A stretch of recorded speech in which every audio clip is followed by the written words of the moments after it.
Jejak digital pengakuan komika Viko Fariza pakai tembakau gorila. Komika Viko Fariza ditangkap polisi karena kasus narkoba. Polisi mengungkapkan Viko Fariza ditangkap karena tembakau sintetis.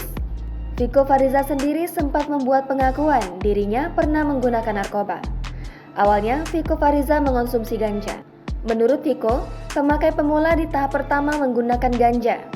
Viko Fariza kemudian mengakui dirinya memakai tembakau sintetis Gorilla dan Hanoman. Wakil Direktur Narkoba Polda Metro Jaya, AKBP Doni Alexander mengatakan, Viko Fariza ditangkap karena memakai tembakau sintetis.